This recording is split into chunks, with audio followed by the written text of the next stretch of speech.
Alright, welcome to my Bass and Dean special. Netflix is recording. Yeah, they're here. So my friend from Armadale, we were talking the other day about Armadale Library. It got raided.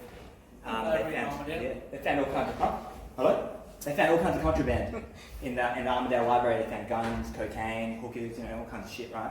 And we were talking about it. My friend was fucking. He couldn't believe it. He's like, "What the fuck, man?" I was like, "Yeah, it's crazy." Yeah, he's like, "Yeah." He's like, "What the fuck? Armadale has a library?" I had no idea they could fucking read. Crazy. But yeah, the same guy had a lot of shit in his yard, like poo, actual turds. And he hired a kid to clean up all the poo. He's like, "Yeah, can you clean up all the shit for me?" And the kid was like, "Yeah, no problems. Yeah, I'll clean it up." And he was cleaning the poo for him. And it took about a week till the kid cracked on. He was like, "He doesn't own a dog." just caveman style in his backyard. And the kid asked him why. And the guy was like, "Oh, just getting you ready, man. Getting you ready for what's going to go down. With all the toilet paper running out, we're going to be in our backyard just fucking going for the apocalypse." Or he called it the apocalypse, right? And, I don't know what that has to do with him shitting in his backyard. Maybe he just enjoys it. But what does that say about Australia, like how we responded? And I know years from now, we'll be able to go whether Australia responded correctly or whether we handled this well. That'll be found out years from now. But one thing is going to be for certain. There's going to be about probably a couple of hundred people in Australia, lots of people are going to die, but a couple of hundred people are going to have very clean assholes. Because all the toilet paper is going to be at their house. There's going to be one bum hole left without a poo crumb on it for those guys. They're going to have pristine starfishes. But your mate ScoMo, he finally decided to do something about it the other day, and he decides that he is going to stop gatherings. I think it was 100 people, he said today, 100 people. Mm-hmm. So 98 was like, it's fine, okay? And 99 was like, you're pushing it, but fucking alright. 100 people was no. So 100 people was no. And I thought that was kind of funny, because you were so close to doing the right thing. You were so close to just fucking nailing this quarantine thing. It's kind of like those people, and I've seen these people, you tell them a joke, and instead of laughing, they go like, "That's really funny." that's really funny, that joke. That's really funny. So why do you fucking laugh?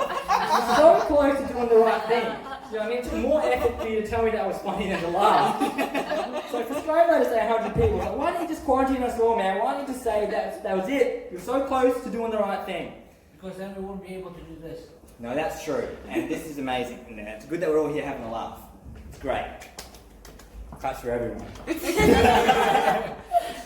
Yeah, so he done that, he quarantined people, and that was funny. But I caught people lying the other day, and it kind of reminded me, like, people were in the shops and doing all kinds of crazy shit. And the lying was very simple. Like, do you remember when you first learned to lie? Like, I was probably about 4 or 5 when I can remember when I learned that, if I didn't tell the truth, sometimes I'd get away with it. And I remember how talented you were at lying when you first started. So I remember like 4 or 5 years old, and Mum had bought just baked a cake and put it on the bench, and she was like, "Son, don't eat this cake, alright? When Dad gets home from work, he's going to want to eat that, because that's for Dad, alright? It's just one bit." I'm like, "Yes, Mum. No worries, Mum. I won't eat that cake." So Mum goes away to pick up Dad. So of course I eat the cake.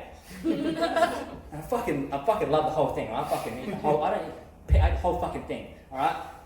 Chocolate all in my mouth, chocolate on my hands, put it on the walls. Mum comes home. I'm in like a fucking hate comatose. Just fucking, yeah. And she comes home. Bless Mum. She's so nice about it. "Son, did you eat the cake?" And as a kid, I'm just learning to lie, so I'm putting 2 and 2 together. Like, if I say yes, I'm fucked. But if I lie, I might get away with it. I'm like, "No, Mum." Not me. She goes, "Well, me and your dad were away, and so we couldn't have eaten the cake. And if we didn't eat the cake, and you didn't eat the cake, are you telling me that someone else came in here, ate the cake, put it on your mouth, stubbed it on the walls, and chucked it on the ground?" And as a kid, you're like, just learning this lying shit. You're like, "Yeah." Yeah. Fucking crazy, but yeah. And that's the conviction that people had at the shopping malls, they're like, you could tell they were just lying and just caught blindly, like all the hand sanitizer and toilet roll, like, "I've got a family of 12. Yeah. And you're like, "No, you don't. You have nice looking skin and you don't have rings of sleep around your eyes. You don't have a family. You don't have a kid. Lying.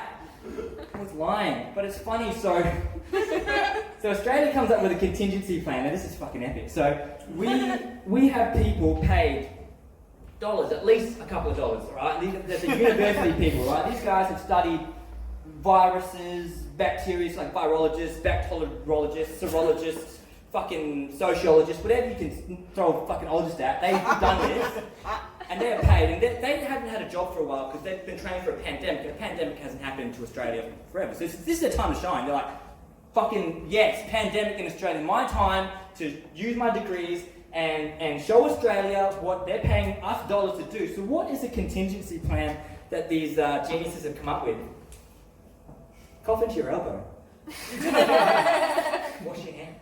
Don't fucking spit on people's mouths. Basic human hygiene. That was their plan to contain the virus. But that actual elbow thing is pretty genius because I don't know when that come into play because I remember always doing it to my hand. Like, what age does that change? And there were people like, no, actually that's really dumb. Do you know what I mean? They're like, so much smarter. Like they've made their money with that one. So they come up with that contingency plan to cough into your elbow. And that's what they announce on the internet, on the news. They're like, Australians, fucking just cough into your elbow, we'll be right. Like, yeah, alright, sweet. So that's what they say, wash your hands, 2 happy birthdays, whatever it is, and cough into your elbow. And so how does Australia respond to that contingency plan? What's the first thing we do? We go out and buy shitloads of toilet paper, right? And that just goes to show that we can't tell our ass from our elbow, eh? No fucking clue, eh? It's not even close to being right. You're not even on the same level as that's funny guy. You're fucking completely wrong. Completely fucking wrong. And these same people are the same people that I think have their cars on empty. You ever get someone's car on empty? You're like, fuck man, like what are you just playing with death here? And they're the same kind of people. They're the same reason we're not going to get flying cars. Can you imagine if those people existed with flying cars? Fucking chaos that would ensue. Just getting in your car, hopping in the airplane, oh shit, she's empty, eh? Yeah, fuck. It's not on there. Yeah, I had a friend like that, he loved it, eh? He fucking loved it, always got his car, it was always empty. And yeah, it was always a gamble with him. He never knew we were going to make it to work. He loved it though, he laughed, he just loved it. Absolutely loved it. Yeah. He's vibing now. No, what's wrong with that? Love you. Oh, pandemics. There we go. Pandemics. So I've heard of epidemics. This is the first pandemic, but epidemics have happened before. And I work in a certain job in an industry where we deal with epidemics.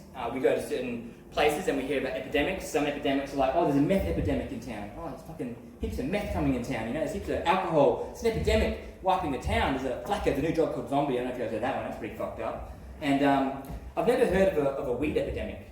I've never heard of people complaining to me going, with the job I do, going, oh, fuck that weed's coming to town, eh? And like, yeah, there's fucking McDonald's sold out, bro. It's man. It's crazy, like, there's munchies everywhere.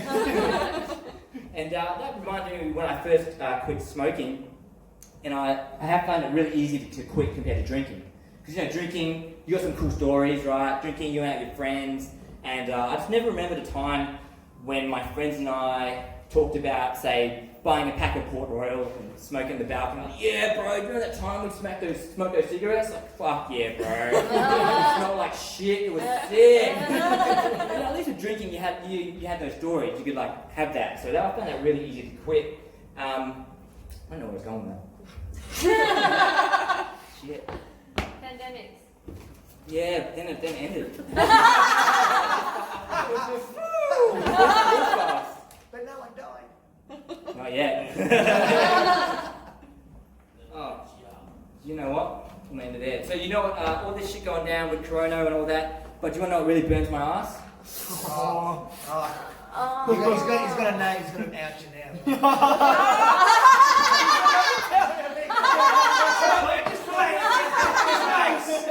Just relax. Take a big breath. How is it up too much? Do you want to know what best height? Yeah. A flame about this height.